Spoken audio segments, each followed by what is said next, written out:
Bonsoir à vous. Effectivement, cette semaine, je vous propose de partir à la découverte de la capitale des États-Unis, Washington DC, en compagnie d'élèves du lycée Albert Ier en voyage scolaire. Je les ai suivis quelques jours. Je vous propose de découvrir leur expérience sur cette aventure culturelle qui aura été pour eux enrichissante. Ne dit-on pas que le monde est un livre et ceux qui ne voyagent pas n'en connaissent qu'une seule page? Ces lycéens d'Albert Ier ont justement laissé de côté leur manuel scolaire le temps d'une semaine pour une véritable immersion dans leur livre d'histoire américaine. Nous avons été reçus hier par Madame l'ambassadeur. L'idée, c'est de nouer des liens avec les partenaires américains et de pouvoir activer les réseaux dont la principauté dispose ici aux États-Unis.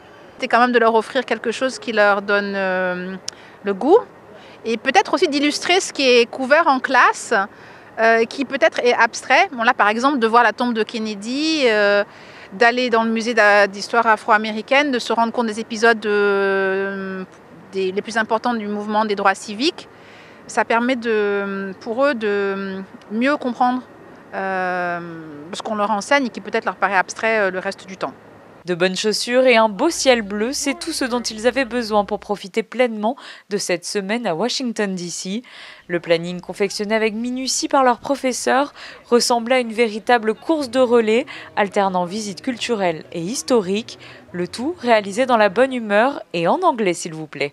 Je ne savais pas du tout à quoi m'attendre, mais j'ai été tellement surprise. Déjà, l'architecture est vraiment magnifique et tout est immense ici et c'est hyper impressionnant. On vient tous un peu de pays différents, enfin, on parle beaucoup des langues différentes et du coup, les deux seules langues qu'on parle en commun, c'est vraiment le français et l'anglais.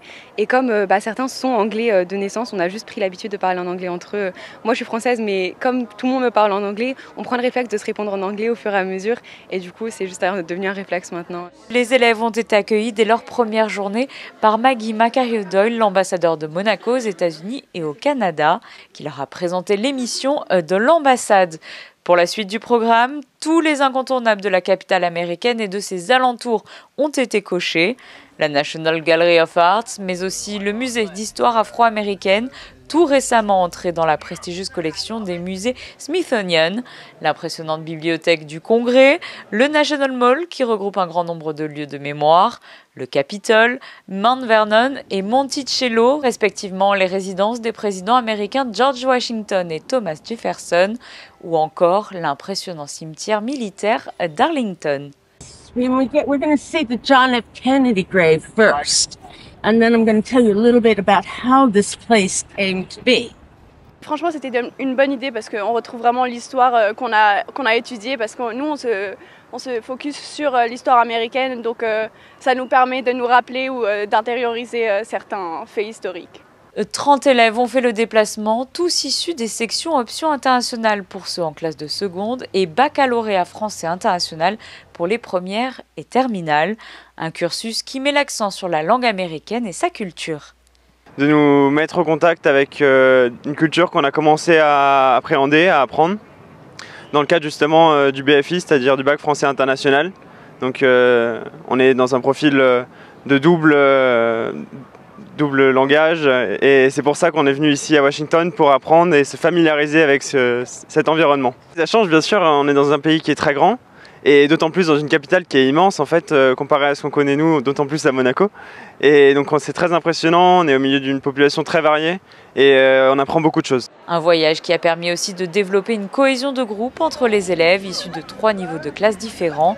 Les plus grands sont là aussi pour partager leur expérience avec les plus jeunes. Ça nous permet de rencontrer de nouvelles personnes à qui a priori on ne parlerait pas vraiment dans le lycée. Et justement, ça nous permet de devenir amis, apprendre. Et c'est aussi important pour les plus jeunes de savoir comment le BFI fonctionne, le bac français international.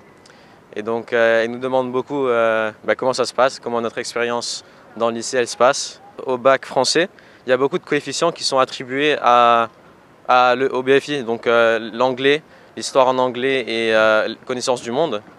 Et donc justement, c'est complètement différent parce que dans le bac français, beaucoup de points sont attribués aux spécialités, alors que plus de la moitié sont pour le BFI. Ce projet pédagogique est un souhait de la direction de l'Éducation nationale de la jeunesse et des sports. Fort de sa réussite, il sera amené à être reconduit dans les années à venir et découvrir à chaque fois une nouvelle destination américaine.